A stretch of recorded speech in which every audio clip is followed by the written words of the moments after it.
context. So you've now in front of you final draft strategy, health and wellbeing strategy. I think you have very kindly commented on an outline draft strategy before. And just in terms of context, this strategy, the Health and Wellbeing Board, has really been laudably involved. So members of the board have led workshops.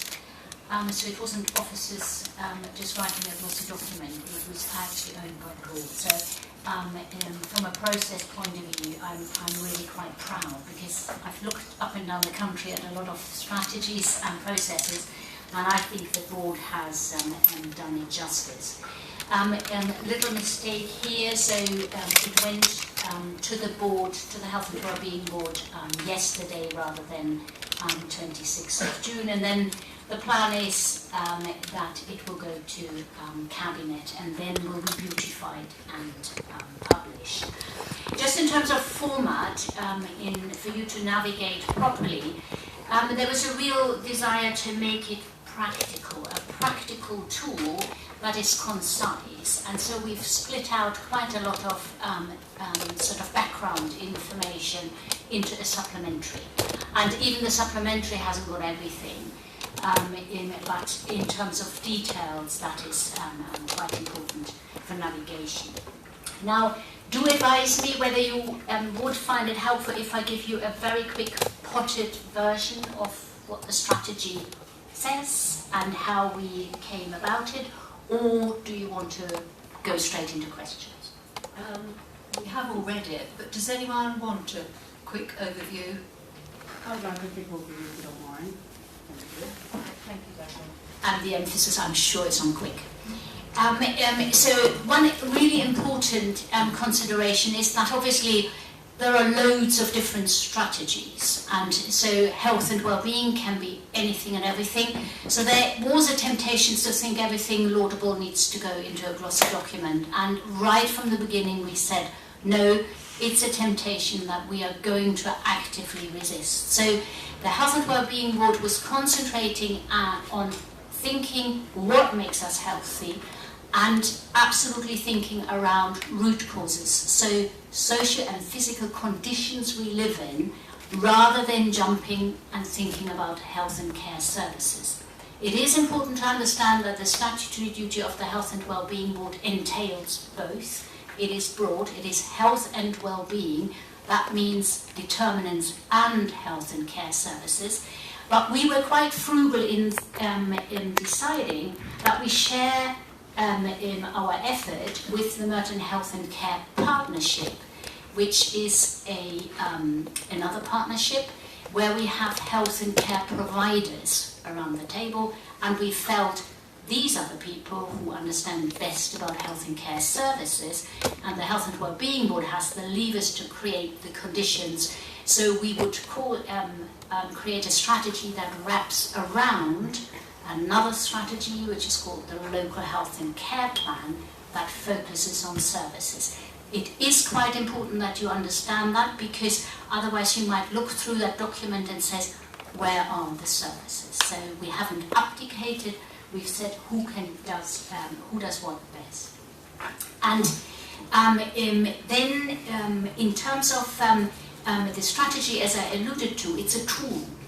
Yeah, so we wanted to think about how can the Health and Wellbeing Board actually add value. And we had a strategy, because it's a statutory duty, for the last 5 years, and we have as a board actually really tried to learn. It's an honest thing. It is not automatic that if you put a few people together now and then that it all comes out automatically. So what we've learned in particular is that there is a strength in championing guiding principles and ways of working in everything we do. And what that means is, us as a board, as well as the partner organisations around the table, then we've said we need to focus on outcomes, because frankly over 5 years the context changes so much. So for me to specifies an implementation action plan for 5 years is just unrealistic. So we focus on the outcomes that matter to people and then find our way. The way we do the finding our way is that we're developing a rolling program of priority actions for each year. And that can adapt. So that was, again, for you to understand why is it just a flimsy little thing. That's why it is. But I can tell you there was a lot of effort into distilling the key bits. And so if you indulge me, I think the principles and ways of working, it is 6 that we really tried to shake out. What are the essentials that we want our members to stand up for? And they are absolutely relevant for children and young people as well as for middle-aged and older people.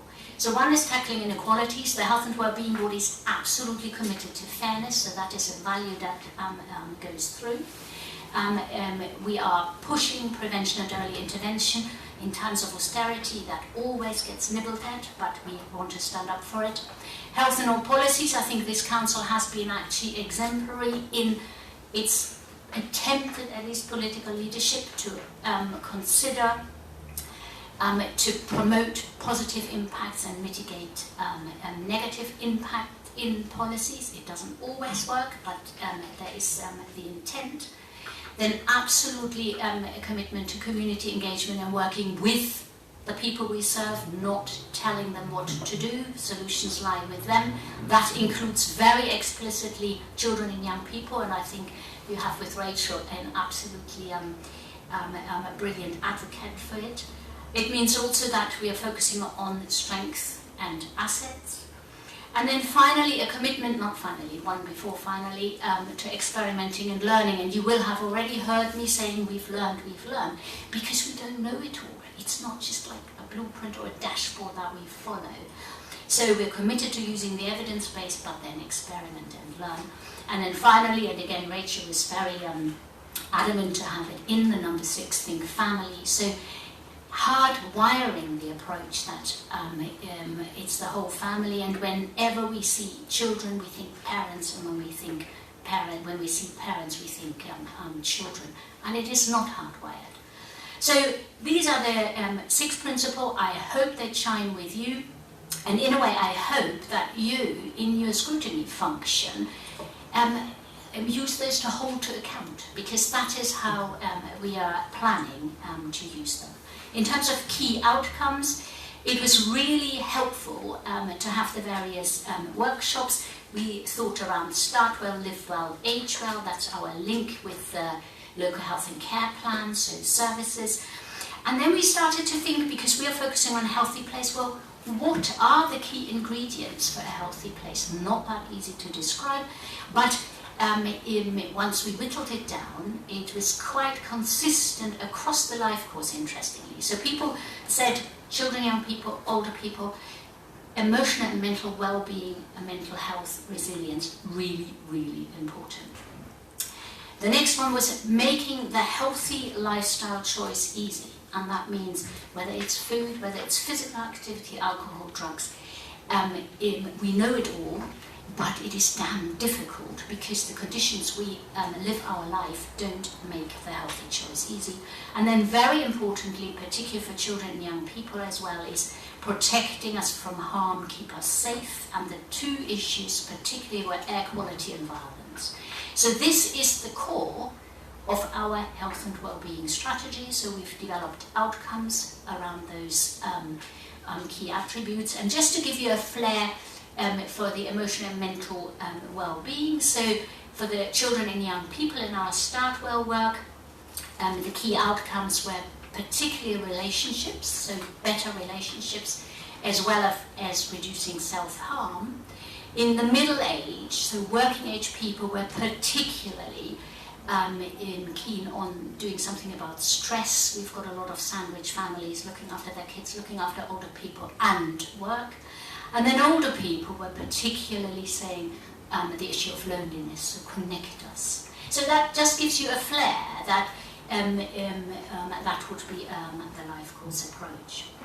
It was also important that we think, how do we now make these outcomes happen? One important way is that we really allowed people to explain how they live their lives, and they live their lives in settings.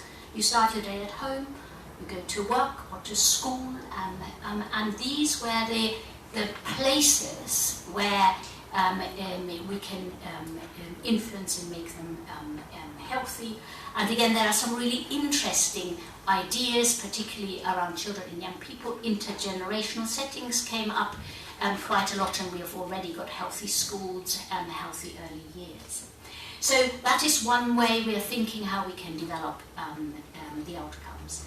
And then, as I already said, in terms of our way of delivery, we now are committed to apply the principles and ways of working to all our statutory and routine business. And it's almost like a yellow card, you know, we can use it to challenge.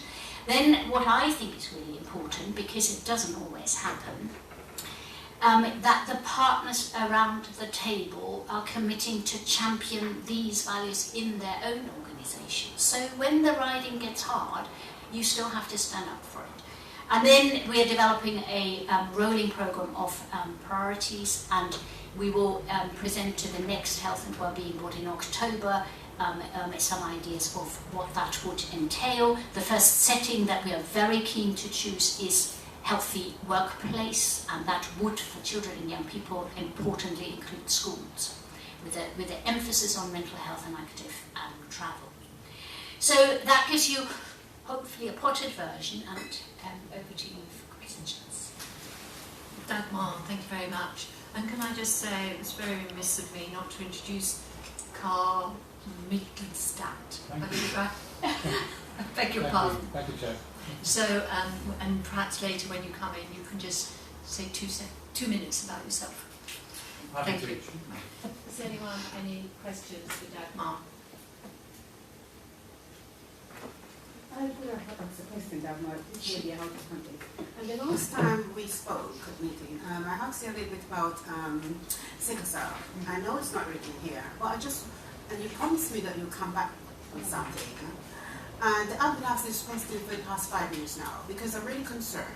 Because my ward palancing, we have quite a lot of young people who suffer from that. Also, I mean, I had spoke to a mom sometime last week. Her something credit was cancelled because she had to be in hospital looking after a child. So she was out of pocket money, and have to divert her to the community centre where she gets some support.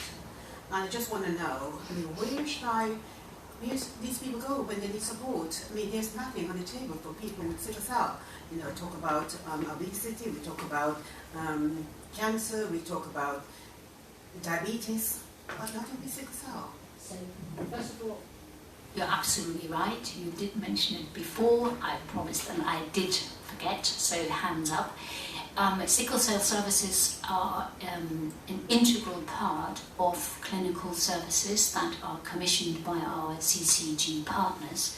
And I haven't got it up my sleeve what we have, but this time I promise, and I will follow up to get you back. You will, and so you should. So I will go to the CCG and ask them to put a briefing together around the sickle cell service offer locally. Thank you very much.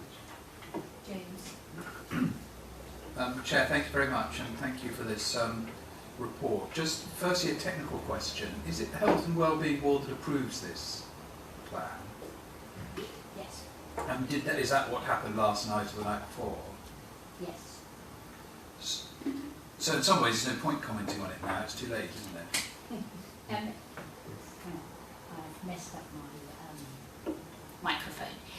I also thought the timing was sort of suboptimal, but then frankly life is never completely neat. And as we said, this is a live document, so I'm always keen if you have suggestions. It will go to Cabinet for approval. We want to make it a useful tool, so there is no reason if there's something that really rubs that we can't consider. Some eagle eyes have already sent to me some suggestions. There were some mistakes in the supplementary. You've got an older version. I've remedied that. I was very grateful. So if there is anything that it needs changing, do let me know. Thank you. And so obviously these things happen. It is disappointing that we're only seeing it after it's been approved, but I accept that's the timetable and these things happen. My question was a comment really, and there may not be a lot you can say in response because it's a very general comment, but I thought the report was excellent at identifying the issues and setting the themes, and I've thought that with previous reports on this subject before, and a lot of work has obviously gone into identifying the key issues.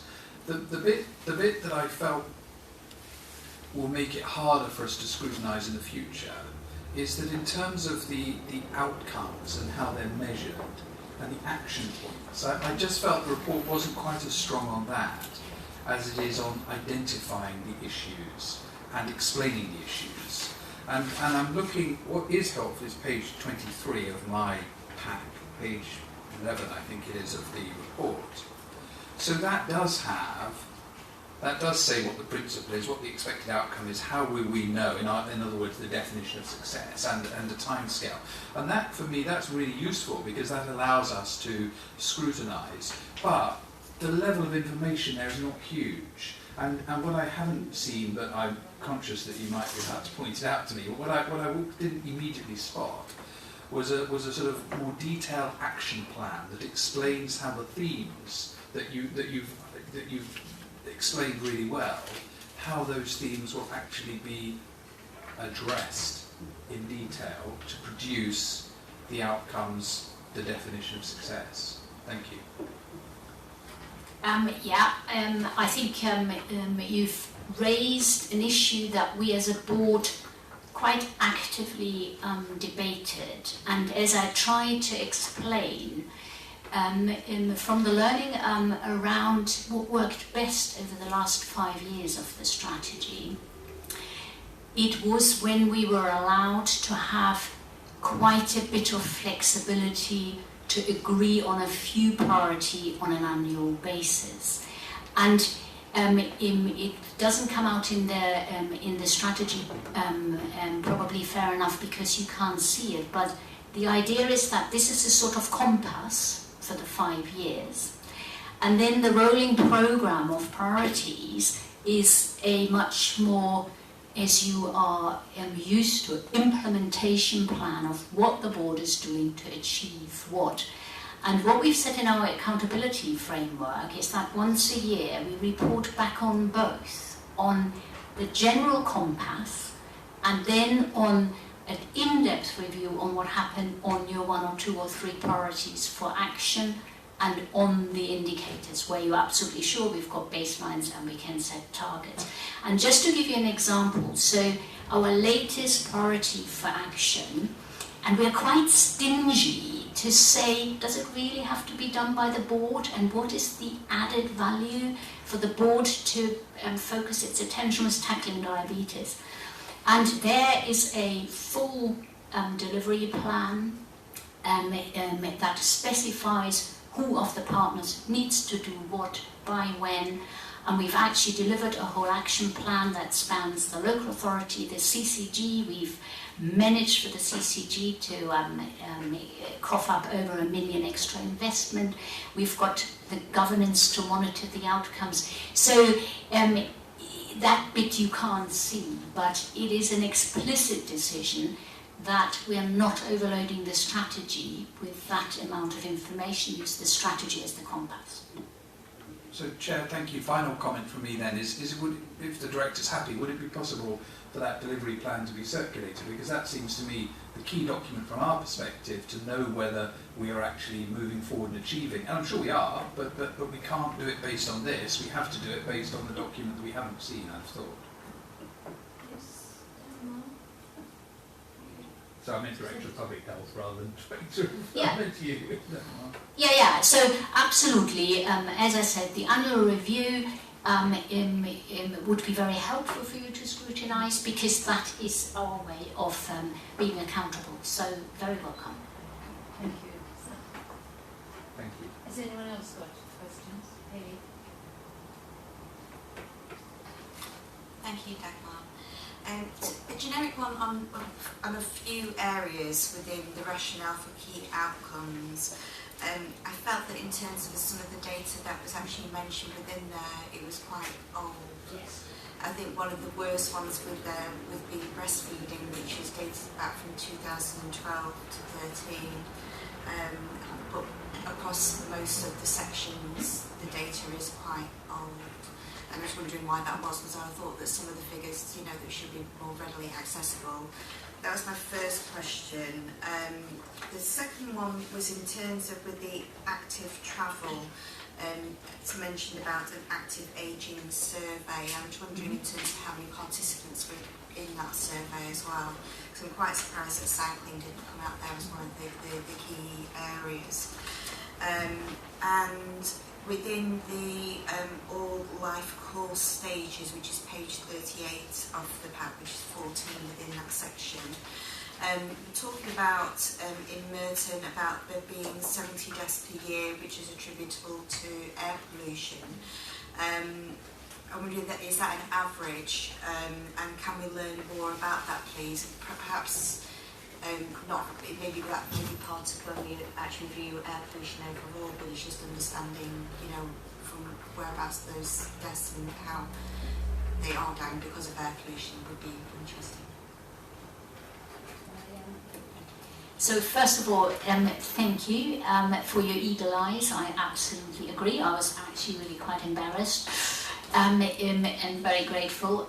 So it was an old data set. So we've already amended those data. Breastfeeding data, unfortunately, and it is shameful, but it can't be helped, are at the moment in a bit of a mess. And so our latest are 17-18 for 6 to 8 weeks. Breastfeeding rate, which is 73%, and for initiation, our oldest is 16-17, which was 88. It's a little bit better than 12-13, and also it still said Merton and Sutton, so that was well spotted. In terms of the active travel survey, I don't know. I need to find out. A good point around the cycling, so I will look into it. And the air pollution attributable death, it's quite important to understand the concept that it's not that we have got 77 people with a death certificate that says air pollution. It is the fraction that can be attributed and that adds up. So each person who dies has a little bit of air pollution as the contribution, and if you add them up, it would add up to 77 deaths. So it's a little bit of a convoluted concept, but that is quite important to understand. You will have seen probably in the press that things are changing, because doctors are not used to writing air pollution. It's, they will think about something else. But there was a child actually on the South Circular that's still in the inquiry, where for the first time the doctors have actually written air pollution on the death certificate. So I think we will see more as people learn, but at the moment the methodology is an attribution methodology. Are there any other questions? If I could just ask a couple, please. Thank you very much. I agree with James about more detail, but I accept that you can't get everything, or you'd never finish the document. There's just a couple of issues. One of them, when you talk about estimated obesity amongst primary school children at 4,500, do you not have it more or less precise figures rather than estimated? Because I think it follows along with breastfeeding, it's inaccurate figures. And that was on page 34, and on page 33, and on page 34 you talk about there are an estimated 24,000 adults in Merton with common mental health issues.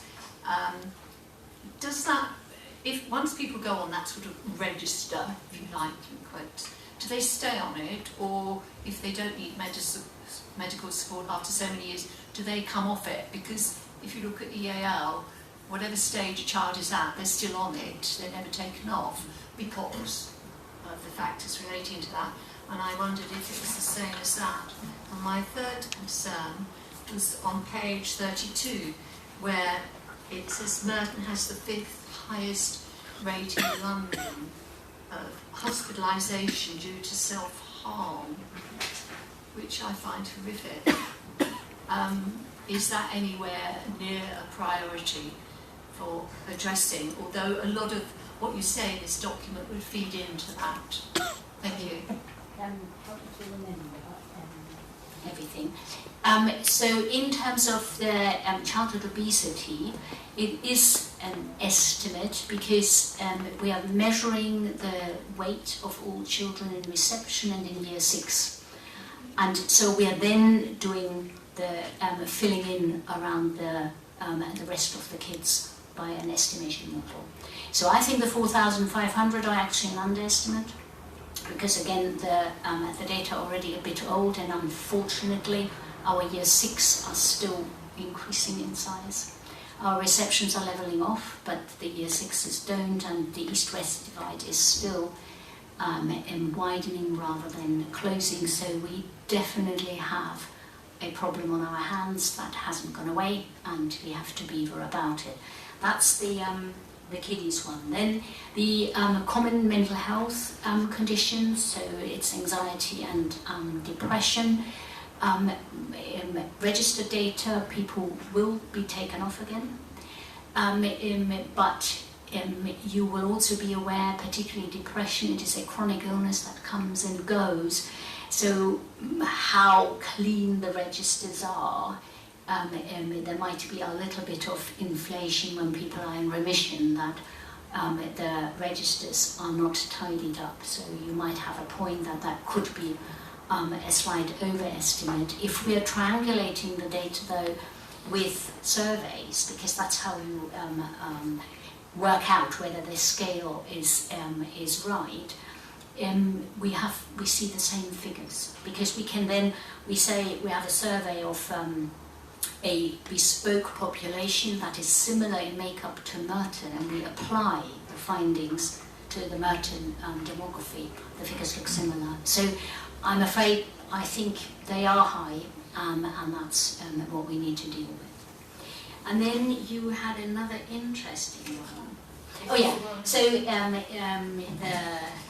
the self-harm. So yes, self-harm, you will see it's one of our outcomes, because we have seen really steep increases in self-harm, especially A&E data. The hospital admission data that is quoted here is pretty specific to Merton, because following a suicide, it was a while ago, before my time, but I've learned that following the suicide there had been particularly work with the local hospitals to have a very protective approach to any mental health distress with the risk of suicide, and therefore the doctors admitted a lot of the youngsters. So we are an outlier because of a prior history and a particularly cautious practice. Thank you. On the point about the process and the fact that it was approved by Health and Wellbeing Board in the last couple of days, this is a long-term document. I happen to also sit on the Health, Wellbeing and Older People Scrutiny panel, which has been looking at this document regularly over the last year. And it still has to go through Cabinet, so it isn't final yet, so anything we add or comment on this evening can be added. My specific point is on page 35, and I believe it's something I may have raised at Health, Wellbeing and Older People panel as well. There's a section on diabetes, where you mentioned diabetes 7 times in the document, and not at one point differentiate between type 1 or type 2 diabetes, especially where we're referring to children and younger people. Virtually 100% of children or younger people with diabetes will have type 1, because type 2 doesn't tend to onset until adulthood, almost in all cases. And it's disappointing that it's mentioned 7 times, and at no point is any differentiation made between type 1 and type 2, which is a really important difference in terms of dealing with public health around diabetes. So those are my only 2 points. Thank you. I think very well made your point around diabetes type 1 and 2. In fact, one of the key messages that we've done a diabetes truth program so well spotted, it is in my annual report, absolutely clearly differentiated. We will definitely amend it. Just in terms of understanding, unfortunately, type 2 diabetes now is not unknown in children anymore. I used to be a paediatrician, I haven't seen it once. Now we have got clinics for type 2 diabetic children, but you are right that the type 1 is more common in children, and it absolutely needs to come in there.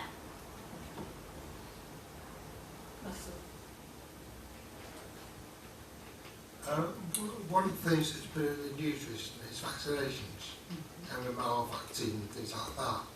Do you think that should have been included here? And if so, can it be? You're absolutely right that vaccination is an important health issue, and in Merton our coverage data are uninspiring to say the least. We haven't put it into this document because we feel that the Health and Wellbeing Board, as it's set up, isn't possibly the best place to improve vaccinations, because in terms of understanding how the responsibilities for vaccination now lie, the local authority has what is called an oversight function, which is a bit nor here nor there. So I neither commission vaccinations nor do I have a team providing it. But if the results are bad, I have to hold to account Public Health England and NHS England. And you might be aware that we are bringing Public Health England and NHS England on a regular basis to the Adult Health and Social Care Overview and Scrutiny. So for me, the Overview and Scrutiny function is more powerful to help hold our partners to account. And we're trying to work very hard with them. The underlying reason in Merton is a data issue. So touch wood, not that I dare saying it, we haven't had outbreaks and we haven't had clusters. So, you know, when you have an index case, it hasn't spread, which indicates that our coverage is better than the data suggests. We think we're at least 10% out, but it is obviously unacceptable that we haven't got the right data. And so we have just literally yesterday discussed again with NHS England to do a list cleaning exercise, because what happens is that the denominators of our coverage rates, so the population that we think is eligible, is inflated because people move around and the records don't get cleaned. It's not an excuse. I'm with you that we need to mend it. But that's the reason why it hasn't appeared in this strategy.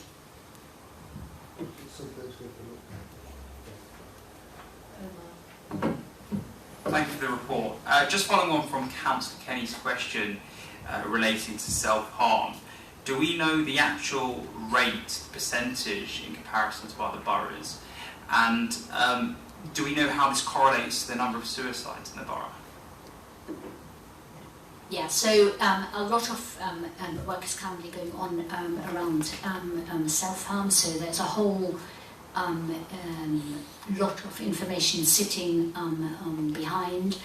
And you might be aware or not that we've also got a local suicide prevention strategy. And what we had to do is, in the sort of olden days, the correlation between self-harm and suicide was a lot tighter. What we've seen over the last 3-4 years is, particularly in children and young people, the self-harm has absolutely rocketed. But fortunately, the suicide, the conversion to suicide hasn't. Now, obviously, every suicide is an absolute tragedy, and we do monitor the suicides very carefully. You know, we've got a CDOP panel, and across London there's a surveillance system.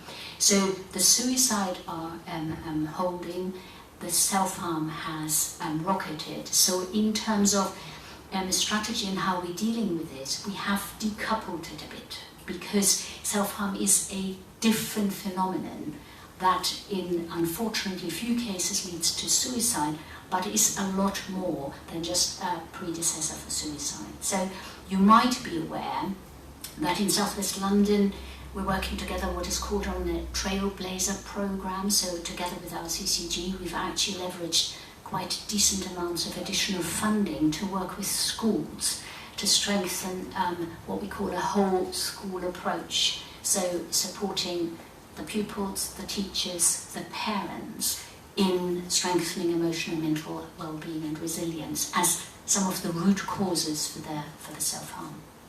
Thank you. Thank you very much. Are there any other questions? Dagmar. Oh, sorry, I beg your pardon. Sorry, oh. No. Doesn't work. It's another one on self-harm, actually. What is there for parents that need,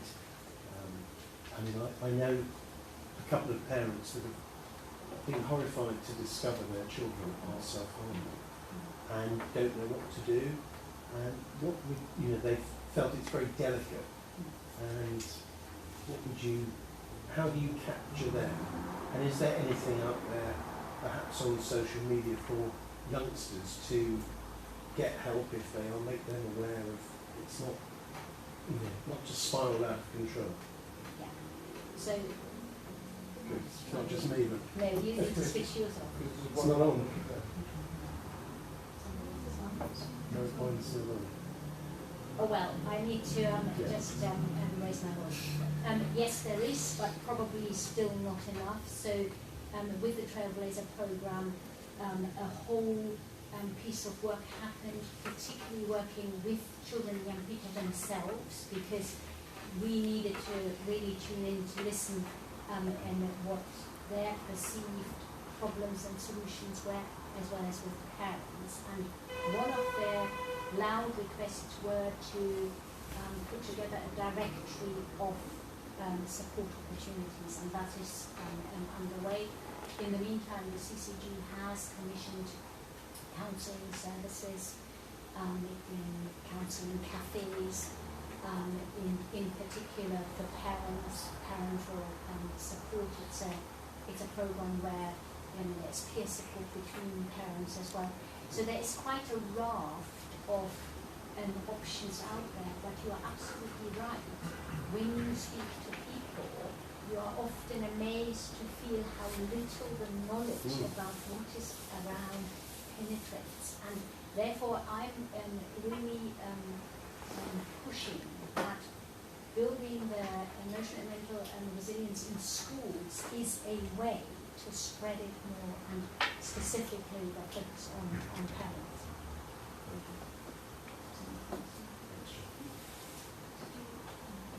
James. Thank you. Just a final comment. It's incredibly easy for us as counsellors to sit here and second guess things, and I appreciate a lot of hard work goes into a very difficult subject. But I wondered, Chair, whether you might give thought to when this might come back to us, because I'll be honest, I have been surprised tonight that we've had that one matter has had to be reminded of. The second matter was said to be right, but actually the document wasn't amended, even though it was notified before the document was approved. And some data is old, and I do feel we're looking at the wrong document anyway. This is very useful background information, but we need to scrutinise the delivery. I do very much appreciate it's very easy sitting where I'm sitting to second guess things, I get that. But I wondered, Chair, whether you might give an indication as to how this might come back to us later in the year, so we can actually look at the key document. Thank you, James. I think we agree there's a majority of it we're happy about, but there are certain queries, and you're quite right. If we've got queries, we want those addressed. Do you know which date it's due to go to Cabinet? I do.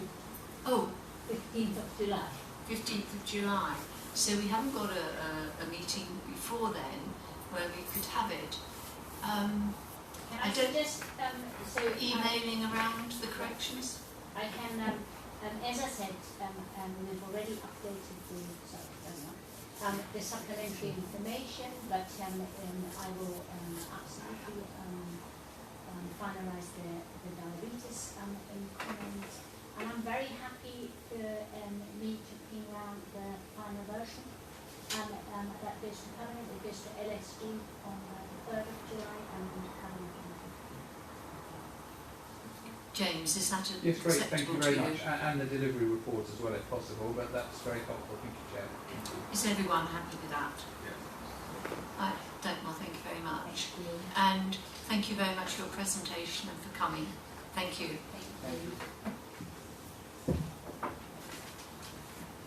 And if we move on to the private member and director's update, Rachel, I know there's been a bit of a hiccup, and we have had, has everyone received the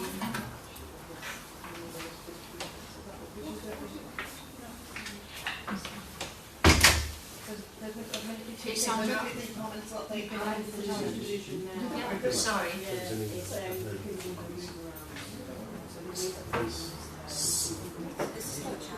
Yes, yes, it is. Yes.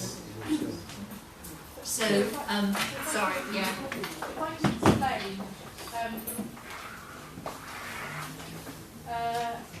at the start of the municipal year for Scrutiny, the director and cabinet members are invited to outline their key challenges and issues for the coming year.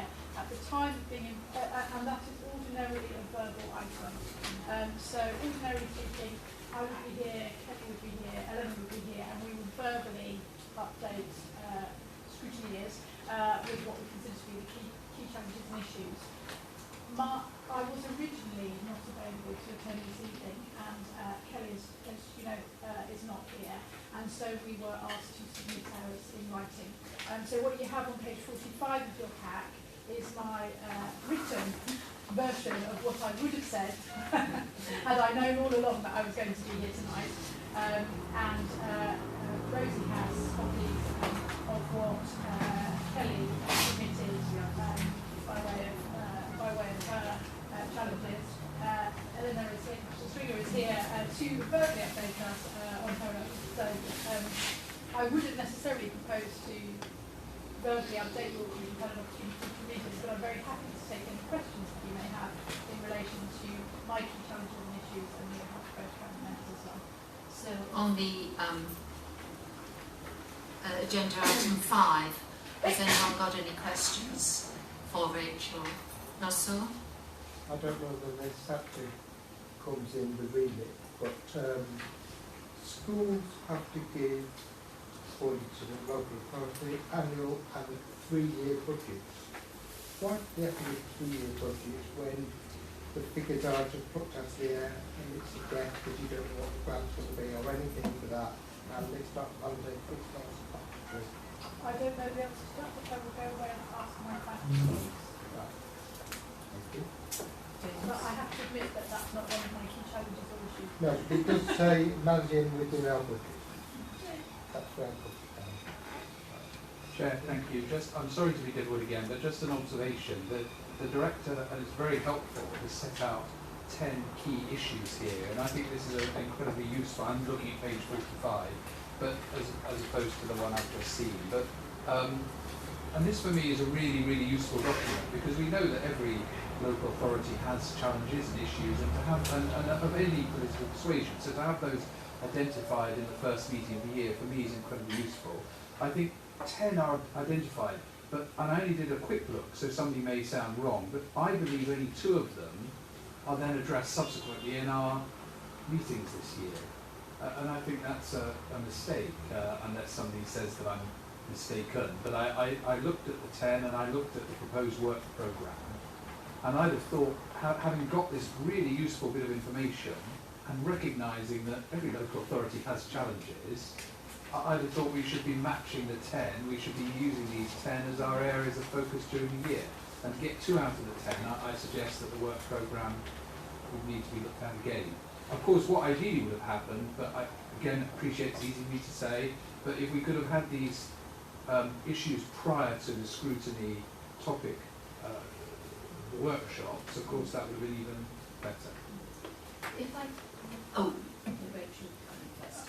Well, I suppose I would want to reflect on that, which is that in identifying for colleagues around the table what I consider to be the key challenges and issues, I've I've grouped things together, I've thought about themes, I've thought about many of the areas that we will be paying attention to in scrutiny, and a lot of the things that we will have on our work programme during the course of this year will fit under one, and in some cases more than one, of these headings. So to take as a for instance, part of closing the gap in outcomes for children, for more vulnerable children, and managing within our budget, and establishing new systems, and being inspection ready, is all the work that we've done around children with additional needs, education, health and care plans, SEND, if that makes sense. I had the first two down, I don't see the others. The second two, I didn't see where they are in the work programme. So closing the gap and managing our budget, those are the two I put Y's next to. Yeah. So establishing new systems, so that I wouldn't ordinarily bring for scrutiny the decision making around purchase of an IT system. There's a procurement board, there's a function for that. If we take it through here as well, I feel that might No, but I'm not suggesting that. I mean, obviously that's a decision for you as the professional lead. Yeah. That's nothing to do with us.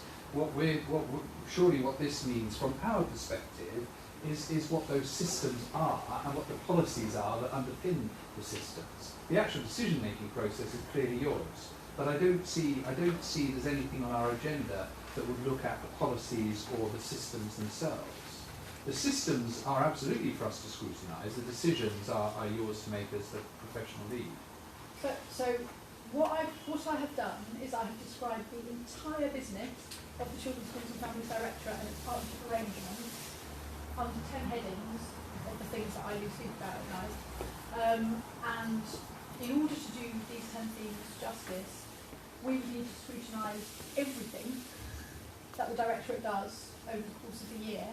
And I think as a group, we've selected those things that are the most important priorities for members. What I was asked to produce for this meeting was the key challenges and issues that I'm expecting to face as a director over the course of the year. So I may have responded incorrectly to what I was asked to contribute, but this is my preoccupations as a director, but I wasn't anticipating that I would necessarily submit the entire work of the Children's Schools and Families Directorate for scrutiny over all of these domains.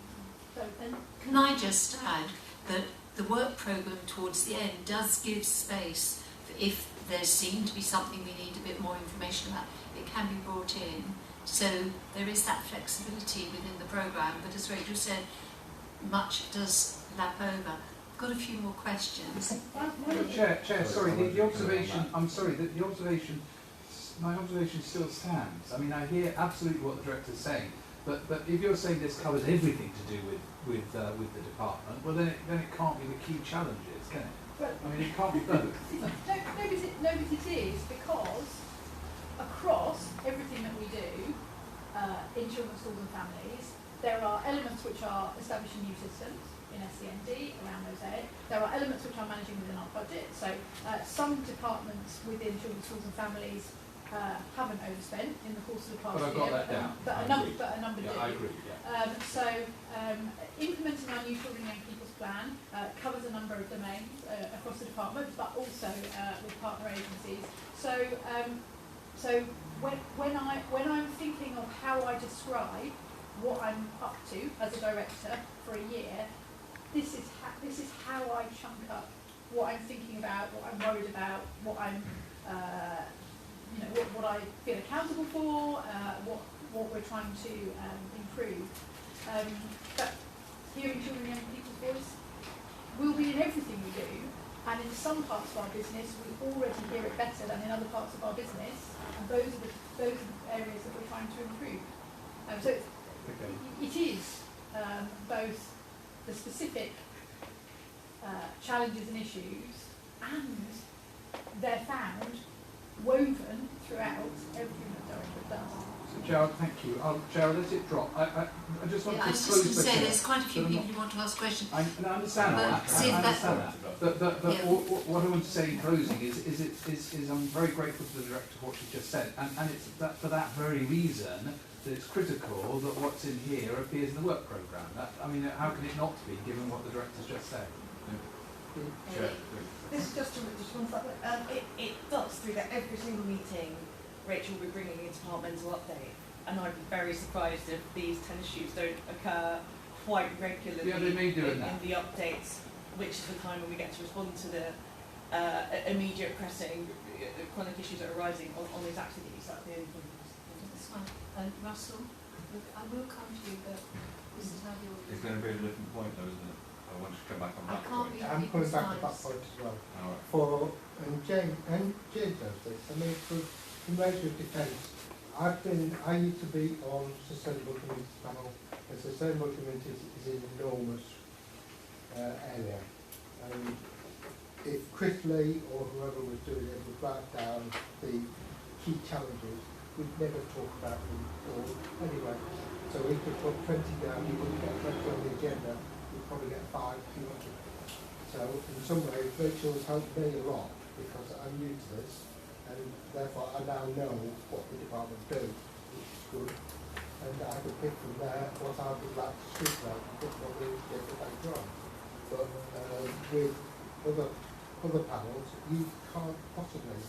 We haven't got enough time to scrutinise everything that the director does. We have to select the bits we're quite interested in. Thank you, Dave. Thank you. And almost what I was going to say, Councillor Holmes is wrongly conflating two separate documents with two separate purposes. The key challenges and issues for the year is about running the entire department, and that is overseen by Councillors Bourne and Stringer, the Cabinet members with responsibility for that, and through that the entire Cabinet and the leadership of this council oversees that, and that is the challenges for the whole year across the whole board. We, as a scrutiny committee that meets 6, 7, 8 times a year and have a limited amount of time, have to pick, as Russell says, those issues that we feel are most important to our constituents and the people of Merton as a whole. We cannot, it is impossible, to scrutinise every minute decision made. We have to pick our targets and decide what is most important, what issues are causing the most damage, or where are we being the most successful and we want to make that better. There are many ways of deciding, but they're two separate documents. The work of the department over the year is not the same as what parts of the work of the department we should be scrutinising. The second part is a much smaller set of the first part.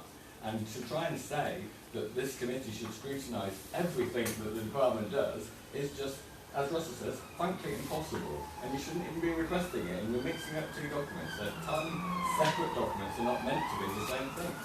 So, Chair, that wasn't what I was saying. No, I must be able to answer that. James, you have the right to reply. It's just if anyone else wanted to add anything, Sorry, but if thank they you, don't, Chair. then you're most welcome. I only wanted to say, I certainly was not attacking what the director said. It's nothing to do with that. What I was attacking was our work programme. I wasn't attacking anything the director said. And the suggestion that our work programme should be different to what the director says the priorities of the department are, I think is wrong, in my view. And the whole point of scrutiny is to look at things that the Cabinet are supervising. That's the whole point. So if you give that as an answer, I'm afraid I also think it's wrong. Thank you, Chair. Rachel, did you want to come back on anything? Well, I mean, it's a decision, I suppose, for the members of this panel rather than for me. And what I'm certainly not trying to do is to keep any secrets. But if I take as a for instance, adapting to significant staff changes from the director, things like leavers and arrivers, changes in assistant director, heads of service. That's very much an operational matter for me and for my team. I'm not quite sure how that could be scrutinised. But I've already said that, haven't I? But it is genuinely a challenge and an issue. But I've already said that. I've said that issues like that are not to do with policy, they're to do with your professional judgment as a director. It doesn't take away the fact that on my adding up, only 2 of the 10 issues appear on our work programme, but absolutely some of them couldn't because they're your remit and not ours. So perhaps we should come at it the other way and ask the question, which of the ones that are listed here are not covered at all in the work programme, and where there would be scope for scrutiny to have value? Can I just, excuse me, Could we go through the chair, please, instead of just calling out, or we don't follow, we don't get a chance to hear anyone? the work programme, as I said before, James, there is space if from Rachel's report, so every panel is an update. If there's something we feel we need to know more about or more detail or we've got concerns about, we can ask and we can sort it in, and I can work with Rosie and say, where can we put this in? Because the last ones are not packed, and it does give that flexibility if we need it. You have the right to raise what you said. Yes, that is part of the scrutiny process. We can agree or disagree with you. That is also the right of it. Yeah. And what I want is people's views and contributions. Yeah. So nothing is set for the year. Yeah. We can be flexible with it. No, And that's matters very fair, that we Chair. feel. So with your, thank you for that, that's very fair. So, and absolutely people don't have to agree with me. With your permission, I might write to you with those thoughts, and then if you think any of them, and I completely respect your prerogative as Chair, if you think any of them are worth putting to the panel as a potential agenda item, that's great. If you as Chair consider it and decide not to, I'm happy to accept that. So thank you. I'm quite happy that you do that, James, as anyone else in on this panel can do it. If you think there are issues that are in those 10 key factors that aren't included and you want, certainly let me know and we can present it and look at the work programme. But that's all I was saying. Thank you, Chair. That's fine. Thank you. Has anyone else got anything to raise? Right. Eleanor. Yeah, it's my first time on the other side of the table. This isn't working. Mine is... I think yours is on, that's why it doesn't work. No, it's not. It's also Prioritising. Sorry, it knows who's in charge, doesn't it? Thank you. We don't, but it doesn't. Well, thank you. My first time on the other side of the table, and I'm also getting mine 5 weeks in. So I'm going to give you some of my headline priorities. There are only 3, James will be pleased to say. That might be more of a reflection that I am only 5 weeks in, and there's many issues that I'm skirting over that I know I need to delve into. And the other caveat to bear in mind is I'm a cabinet member with responsibility for schools. I want to make sure I'm hearing what schools say the problems are. I've been able to visit a few schools over the past few weeks, so I want to go and visit many more. And so my priorities may well change once I've had further discussions with those as well.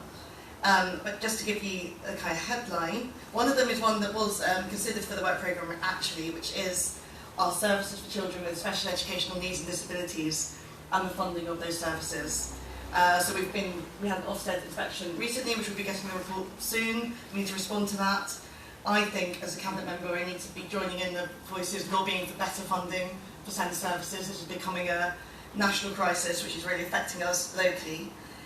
But we also need to take an honest look at the reasons for our overspend, which we do have in Merton, and look at what we can be doing. I also think second priority is around school places, both at the secondary and SEN space, where we have really tight spaces, and increasing number of appeals for some of our popular secondary schools, and we're having to pay for a lot of private sector SEN school places because we haven't yet been able to increase our availability of places. At the other end, at the primary end, there's been a relative slack because of a huge expansion which we're now seeing in the secondary, which has come through to the secondary phase, which is decreased in some areas in primary, and we need to think about how to respond to that. A third one for me is keeping our focus on school improvement. I've been really proud seeing some of the improvements that have happened recently in the borough, which I mentioned in the report. For example, Merton Abbey going from being judged requires improvement to good by Ofsted. We need to keep really focused on that, both the in-house work we do on school improvement and through the work of Retain. The subset priority within that for me is the focus on narrowing the gap between disadvantaged children or children who have any other barriers to learning and their more advantaged peers. So that for me is what I think I want to be focusing on over the next year. Are there any questions to FEA? Thank you. It's on the SEN provision for secondary school level. I remember a few months ago at planning committee we gave permission, I think, Wicked Green School to expand services. When that is finalised and built, will that basically solve that problem? Are you not entirely? Okay, you answer. It will help. It will not solve. I don't know if Rachel was. I would definitely. In fact, everything that we've got in the capital programme, when it's all delivered, will still not solve the problem. So we're looking for more opportunities for more places. It's not just at second hand. Are there any other questions?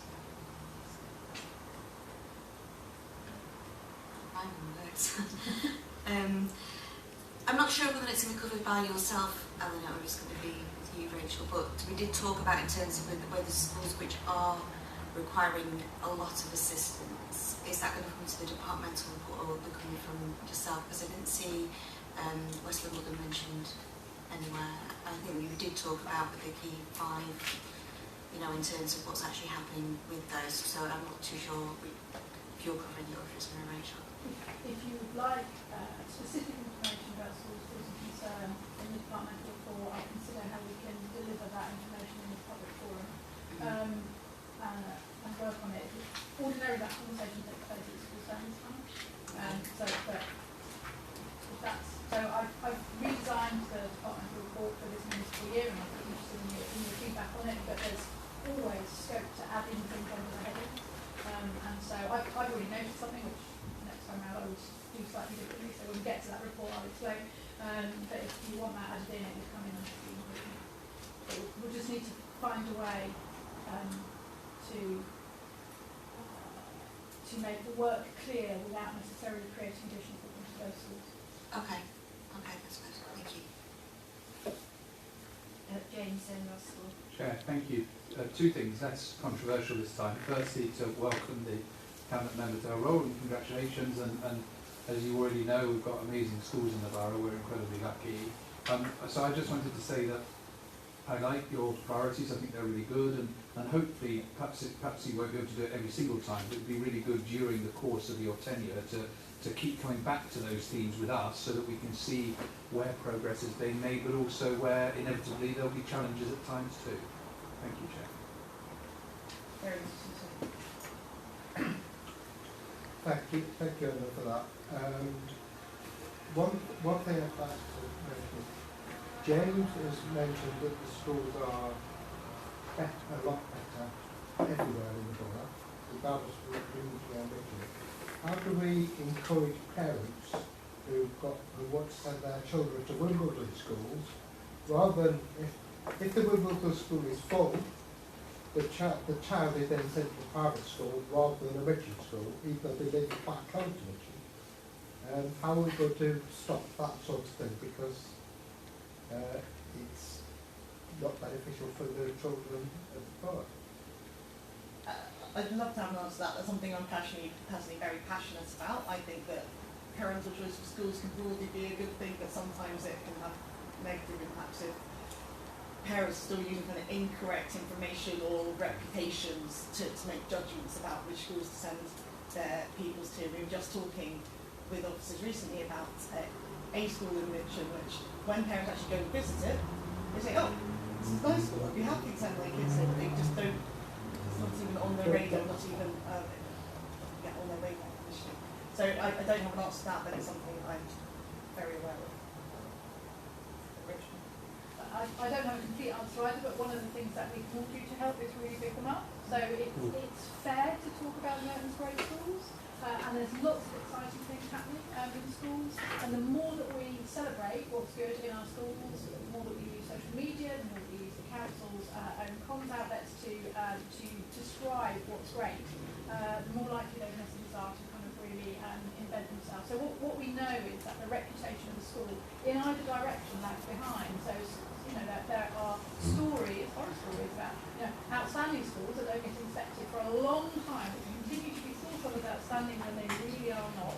I'm not describing Merton schools. I must go on to say I'm not describing Merton schools, but you do hear of that, and the reputation is fixed in people's minds. As poor schools improve, people remember them as poor schools long after they've been identified as good and in some cases outstanding schools, and their reputation lags behind the actual quality of their provision of young people. So what we can do to kind of accelerate people's understanding that the quality of our schools has improved will help people make those decisions. And can I just add, it's been historical as long as I can remember, and I think we just have to do what's been suggested. Something we need to work on. Yeah. Has anyone else got a question? So I wanted to bring Carl in. Pre-meet, I did say, because we've got some new members to the panel, if you could just say very briefly who you are and your role, and you said you would kindly explain very briefly again the mosaic system. Thank you.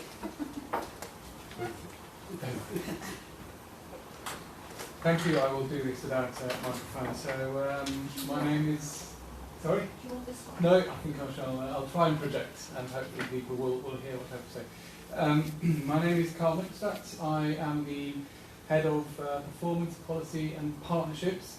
I've had to introduce myself quite a lot in recent times, and it's become a bit customary to say I'm the new, slightly less glamorous Sharon Buckby. So for those of you who know new Sharon Buckby, I've replaced her role. And what that includes is a responsibility for statutory returns in relation to children, schools and families. This is predominantly back to the Department for Education. And I'm also responsible for performance updates corporately, so be that to the internal departmental management team or indeed the Scrutiny Committee here. But I also oversee the partnership arrangements we have with regards to the Safeguarding Board, now obviously the Merton Safeguarding Partnership, as well as having responsibility for the development of policies, predominantly what I would describe as sort of external facing policies such as sufficiency strategies or looked after strategies, or indeed the new partnership arrangements as well. Of probably the most focus for this group may well be also the Children and Young People's Plan. I know Rachel mentioned it in her 10 priorities. In order to produce the performance information that we all need to oversee our services in relation to children, schools and families, I also have an interface with the IT department. And this is where the Mosaic system comes in. This is a children's social care case management system on which we base, or increasingly trying to base, our entire performance information. The idea being that a social worker would be updating the case management system regularly with information as and when they have met the child or a family, and that information can then be drawn out using reporting techniques. So that we always have, I mean, in the ideal world for any kind of performance lead would be that you have up-to-date live information at the drop of a button. I think there are one or two challenges in Merton that are still prevailing for us to get to that position, but we are still certainly working hard to get to a position where we can produce this type of information flexibly and quickly in a way that presents the information up to date and accurately. In relation to the Mosaic system, I know that, Chair, you asked whether or not it would be possible to provide sort of further insight to a member of this scrutiny panel. I'm aware that there are one or two new members, so I would be more than happy to offer up some time for us to sort of demonstrate how the system works. So I'm happy for maybe people to kind of register their interest with you, and I can then pick that up with you if that's okay. If that's an offer that people would want to take up. So if anyone's interested, if you let me know, then I can liaise with James. Thank you. Unless there's any questions. Thank you very much. Thank you. Marcy? No, I want to register my interest.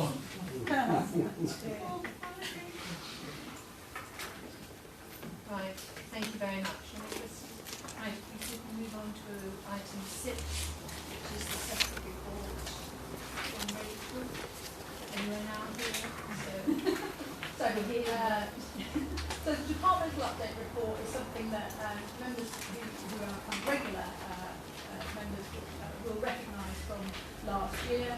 And what I've done is to redesign the report for this year, and this is the format that I'm proposing for the year, but I'm interested in your feedback. I'm not kind of giving this to you and saying that there's no room to manoeuvre.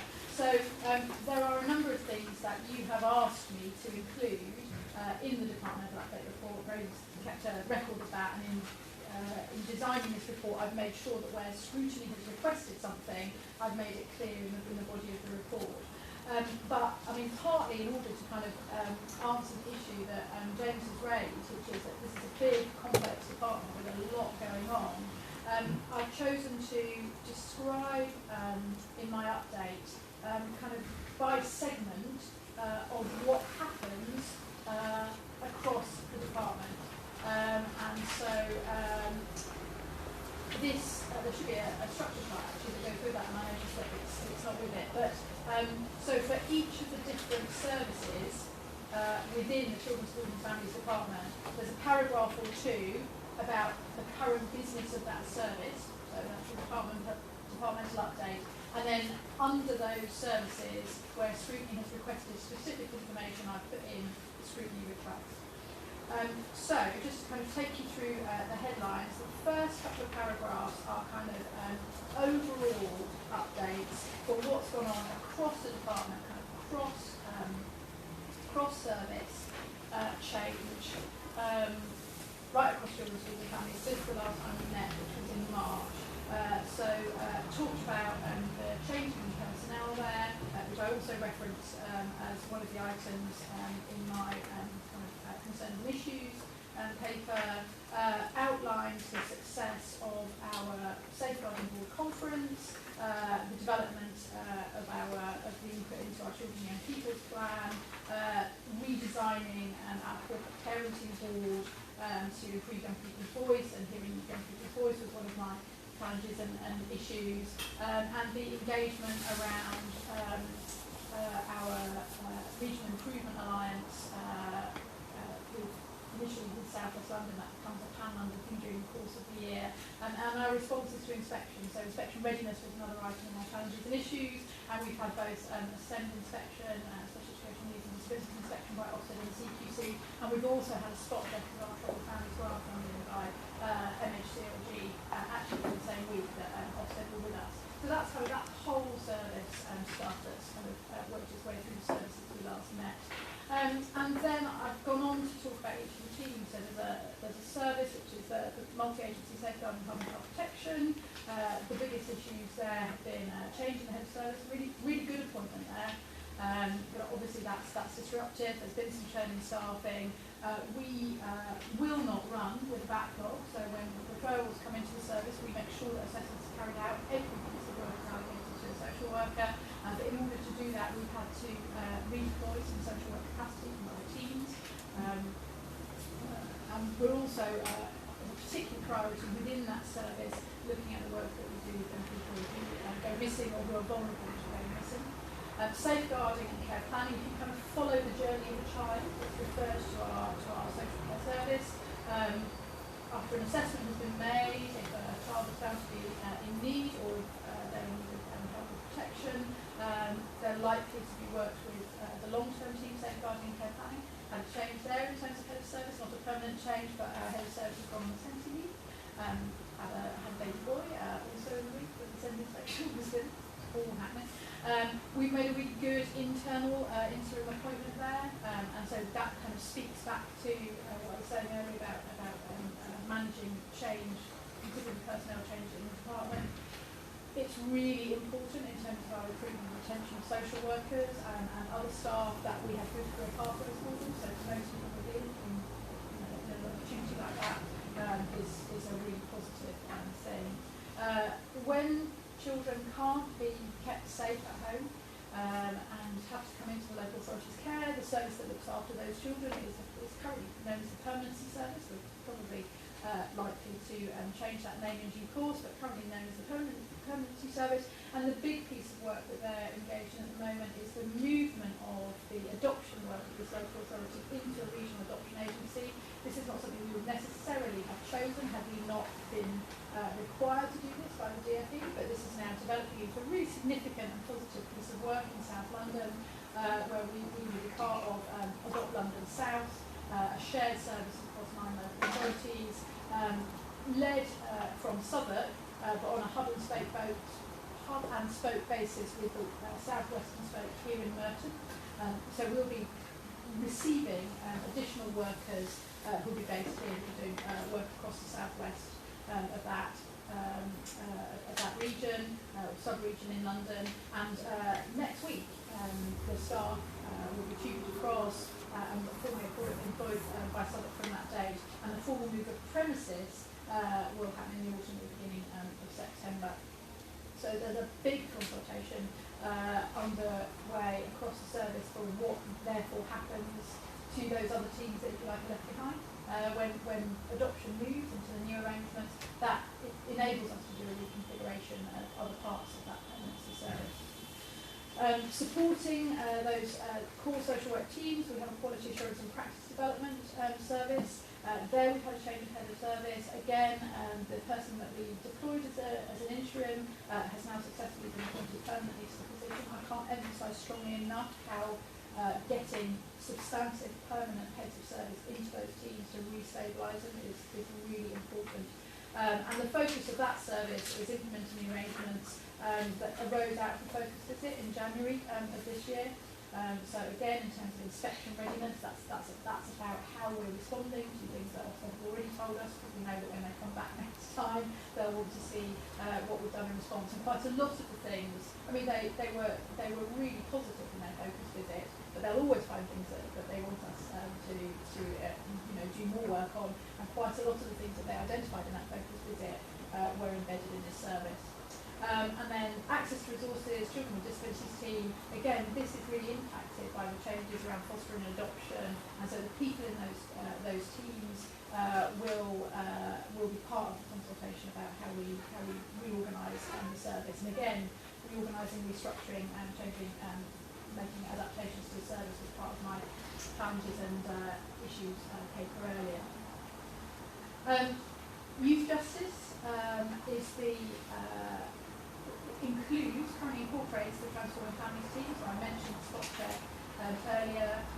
This is another team where there is some significant work underway to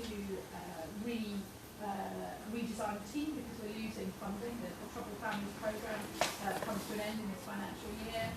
We'll effectively run out of money at the end of the date, in November. And therefore we're in the process of redesigning that service. Also part of this service is the Youth Justice Team itself. That has a separate management board, which is known as the Youth Crime Prevention Executive Board, and the work of that board is currently focused very much on changes to the kind of statutory framework around youth justice, and again inspection readiness in that service, and making sure that the board's strategic oversight of the operational work there is effective. There was a specific scrutiny request under this heading, so it was about the lifetime action plan, which may have come from you, Hayley, which is some commentary on the youth justice team's role. So the interventions with young people on an order, the youth justice team carries out. They offer a range of activities. The MARD panel, which is multi-agency risk and vulnerability and exploitation panel, is embedded within that service and oversees the high-risk cases. There's a promoting and protecting young people partnership subgroup of the safeguarding partnership, and that includes the performance oversight of the knife crime plan and related issues. And then we've got work coming in the new school year between head teachers and the Safe and Merton partnership to look at best approaches really around crime prevention. There's already a protocol in place for head teachers to refer young people for knife possession to MOPAC workers. So that's what our contribution as a service is to that overarching knife crime plan, which follows that MOPAC format. School improvement. This is a bit of the report where I already know that I'm going to change it slightly. So as I was drafting it, I came from the perspective of the team and the work that they do. And of course the work that they do is focused on maintaining schools that are still local authority schools. They don't generally work with academies, so academies independently manage their own improvement. And for that reason, that's meant that I haven't included academy outcomes in this section.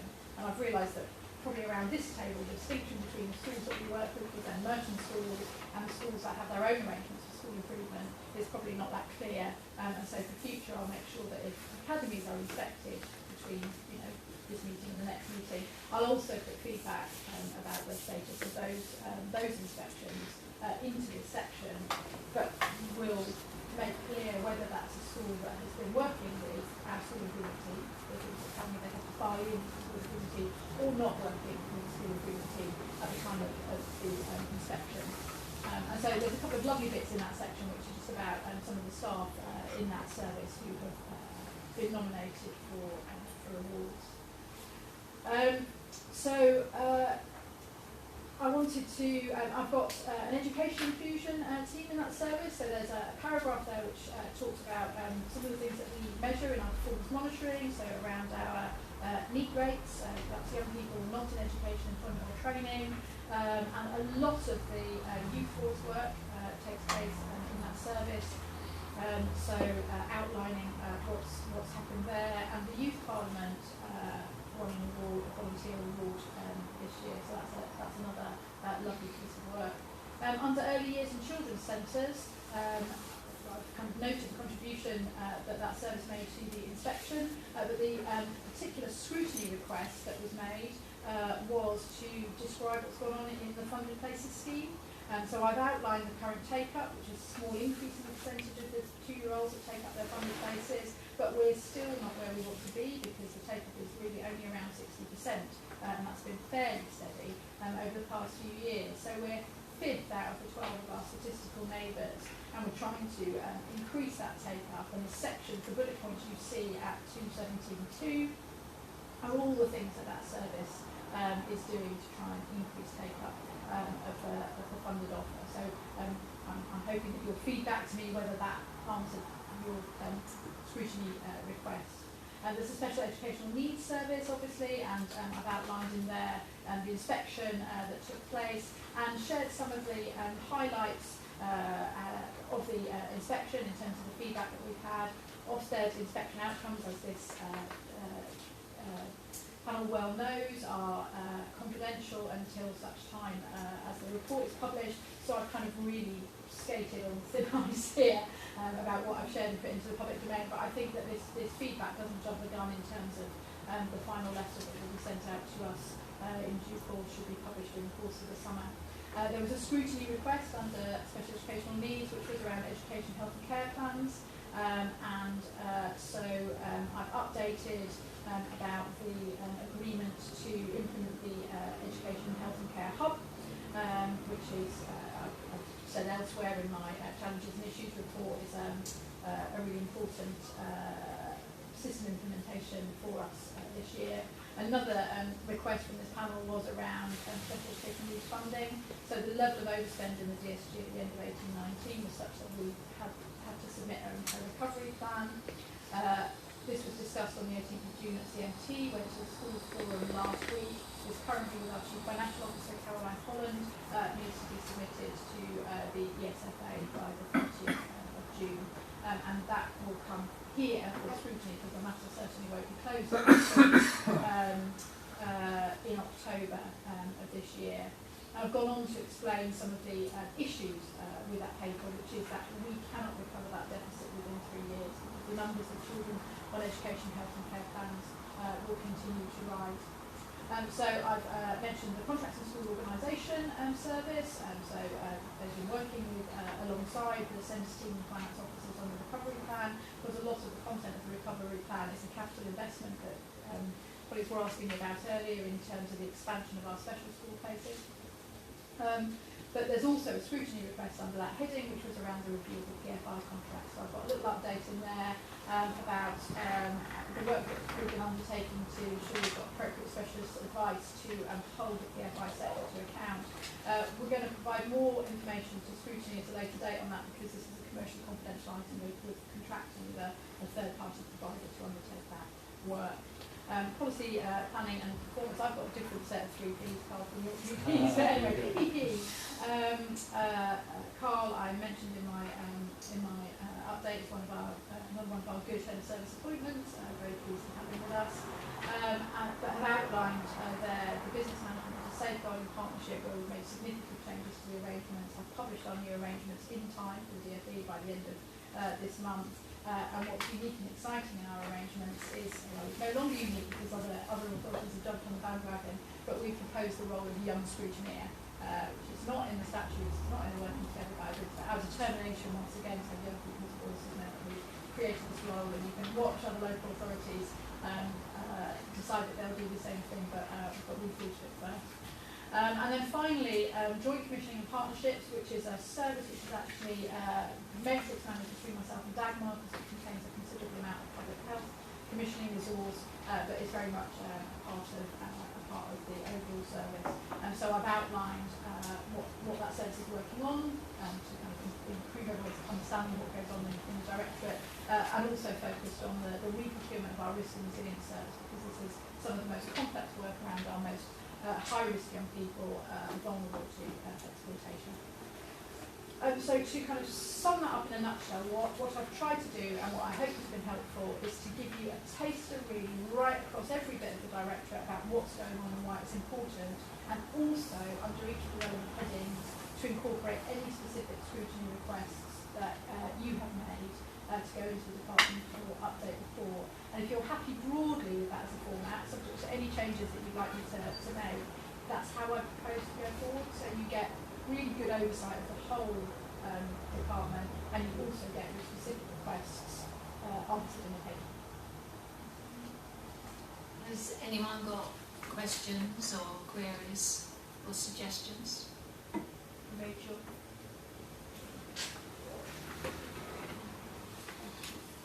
Rachel, thank you very much for a very comprehensive report and taking on board all the points that we've raised. I've just got a very brief question, which is on knife crime, and you talked about in terms of plans being in place for a meeting between head teachers and Safe and Merton. I wanted to know how many schools would be included as part of that. I'll have to go back and get that answer for you. Because I think we need to cover the whole borough rather than it just be a select 2 or 3 schools. If they're all within one ward, for instance, that's not covering the borough. Yes, ordinarily when we do work like that, the invitations extended to all schools. Yes. Okay, thank you.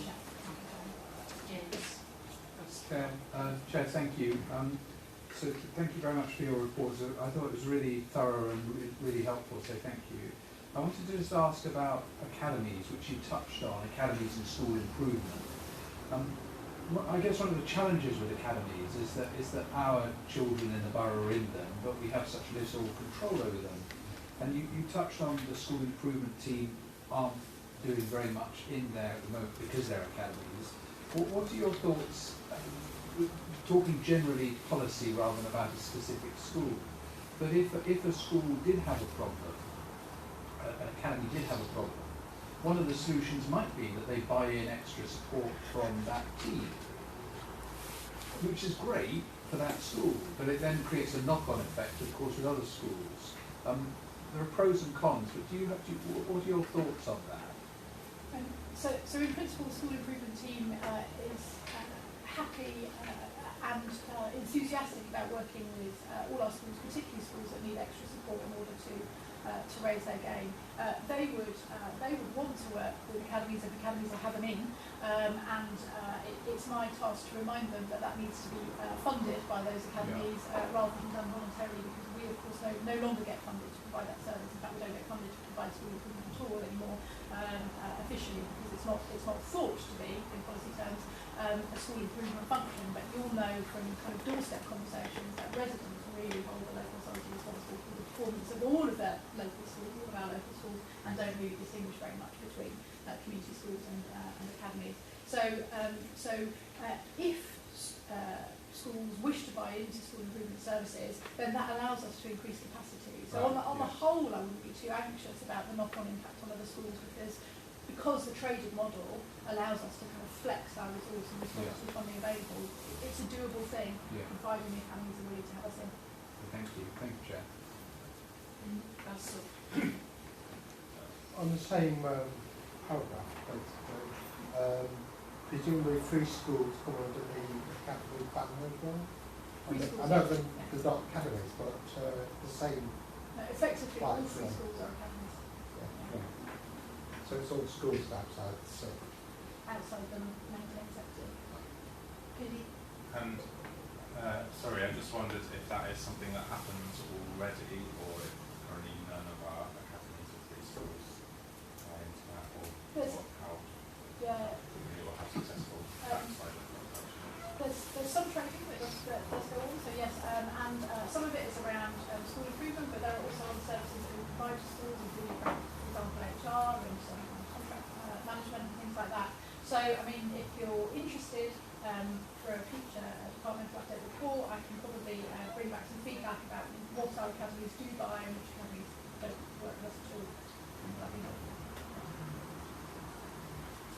And I just add, I think that would be interesting for us to know if it could be put in a departmental update. Yeah. I just like to ask this question. How would we hold an academy account if we do have parents have issues and concern about their children, learning or achievement? So in the first instance, it's corresponding directly with the head teacher of the academy, and then it's the governing board of that academy, and if that academy is part of an academy trust, then right into the overarching governing body structure for the academy trust. That's the route. If a parent is still unsatisfied with the response, then technically all academies are run directly from the Department of Education under the Secretary of State. So the next recourse is to the Secretary of State. So where we, as a local authority, have concerns, not around individual parents concerned about what's happening to their child, but where we have concerns overall that an academy may be failing, we are in a position to correspond with actually the Regional Schools Commission in the first instance to raise our concerns, or if for any reason we had concerns about, say, financial mismanagement in an academy, we would be within our rights to correspond with the SFA, the funding organisation, the human funding agreement is made between the academy and the SFA. And so we've got recourse if we've got a worry that's about potential failure in the school overall. That's not something that we would do lightly, and we would try ordinarily to have discussions with the head teacher and with the governing body. Thank you. And can I just add, the governing body, and I have known of an academy school where the governing body referred it to the DFE because of their concerns, so there are many ways to do it. In the case of an academy failing, becoming required improvement, that was one market. It's okay. Well, maybe. Yeah, maybe. we should. He's been in, very big. And the outcome presumably is to shift to academy provider rather than, can we as the local authority make it back into a state school? No, it's the one thing that can't happen. So the Regional Schools Commissioner gets to decide whether the existing incumbent academy trust has a further opportunity to improve the school itself, or whether they seek to do what's known as rebrokering. So you rebroker to another sponsor, which would be another academy trust. So if a required improvement state school comes required improvement, then it can become an academy. Yes. But an academy can't become a state. Correct. Even though I'm running better schools than some academies. Yes. Are there any more questions? Rachel, thank you very much for your very detailed inputs this evening. May I infer that you're happy for this format to continue? I like it. Yes. Absolutely.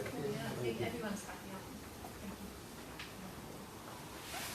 Item 7, which is the Defence Management.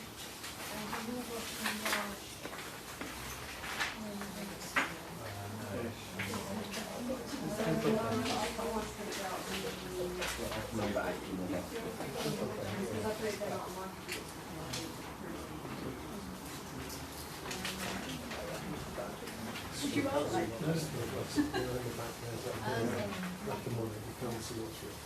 Between Ellie and Carl, do you want to do it together? Who wants to lead, or what's your call? I haven't really been involved. Yes, and I meant to. Yeah, other than the schools ones, I know. Most of them are about children's services. Shall I just then briefly introduce this? So this is obviously a performance monitoring report that I've inherited. It is set out in the customary way on the first page, following the journey of the child from assessment, child protection through to looked afters and care leavers. So there's a select number of indicators there. And then over the page, covering the other areas of our directorate, children's centres and schools, which is all the early years and education, together with then the last section looking at young people and some service indicators as well. I'm not really proposing to say much more other than to really open it up for questions if there are any further questions about any of the figures. Yeah, thank you. And can I just say that was my mistake last year. Ellie and Hayley did it between them, and it's Hayley this year, not Ellie. My mistake. So do you want to add anything? Just for a point, obviously, Eleanor and I did actually go through this price and meetings for last year. If anybody else would like to join me to do that, then please do volunteer.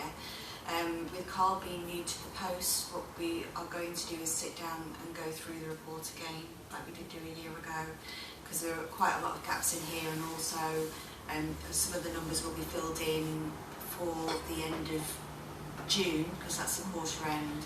I've also mentioned to Carl that it should perhaps have included the figures from the end of March, because we don't have a quarter end within there too, but we're going to do that in a meeting which will be held on September the 30th prior to the next Children and Young People meeting, which I'm very happy to circulate for anybody else to join in as part of that. Thank you. Has anyone got any questions for either Carl or me? What I'd like to go from where I what we need to do.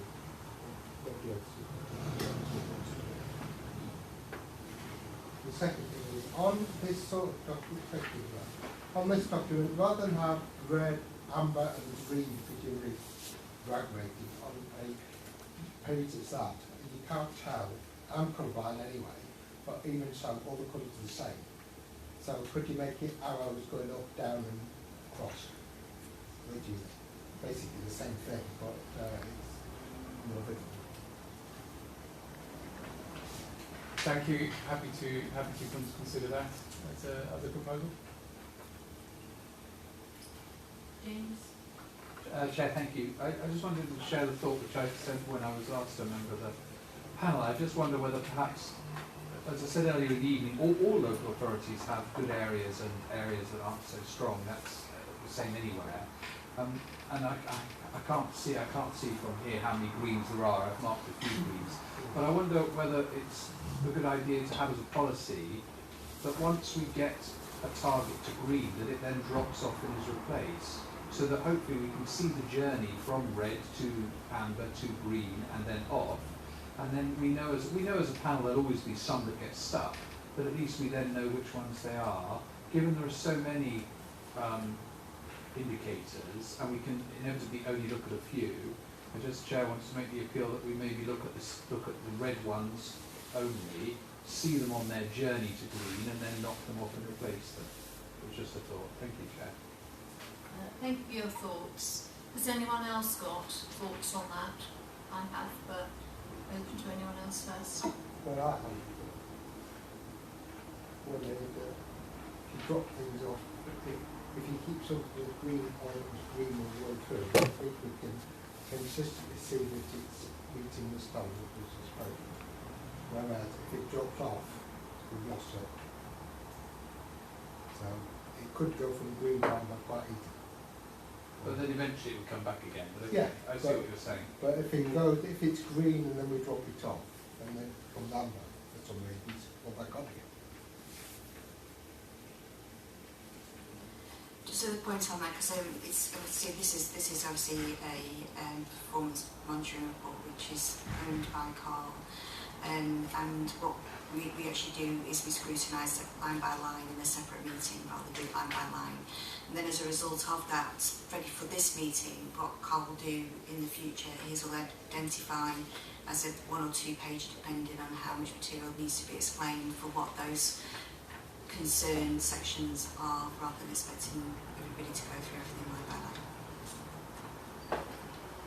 Thank you, Hayley. I think that's really helpful, and I know that that's been previous practice as well, that there's an accompanying report, so that might be a way in which we can then highlight the areas where we have got concerns and we have a list of That would be really helpful, yeah. Thank you. So, So when you say highlight, could you mean, for example, grids that aren't shifting as quickly as you might like them to? Yeah, exactly. Yeah, So that you would would really have in a short cover report, Yeah. you would have the figures, and then you would have Yeah. there'd be a description, a bit more narrative That around would be really helpful, thank you. what's Well, it's inevitable it's going to happen, Of that's course. everywhere, but it would just good to identify where we're facing the challenges. I think that would be good practice. So Hayley, I'm happy to work together with you then in that meeting to kind of really firm up that cover report as well. Of course. So we're going to keep it in this format, but you're going to add more details on anything in red, a little bit more And explanation. maybe also those in green, because there's also something in there to celebrate, isn't there? Particularly where we've then turned something green. But it's those it's the areas that we're, that are showing movement or are of interest. We need to celebrate success as well as work on We do. it needs to be true. Thank you very much. Thank you. If we can turn to the work programme now, please, which is on page 49.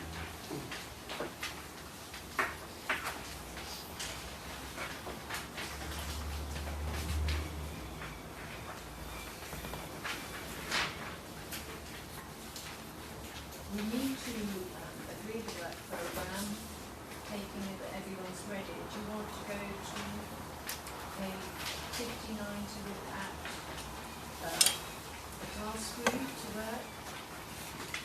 Perhaps for about 6 months on something.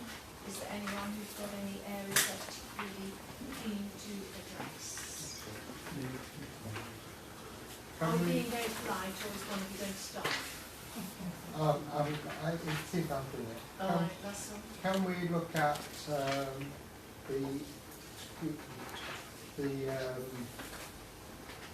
what's fine first? Well, if I can just outline slightly, air quality control, we agreed is going to sustainable communities, isn't it? So that one's not very much seems that. I've got it now. And some are mandatory that will come up at each. Could we do a task group on educational technology in the classroom?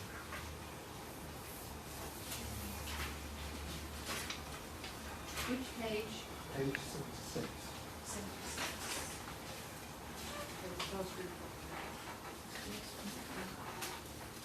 So, it's number 1. Those just all the tickets. Yes, sorry. Appendix 5. Appendix 5, thank you.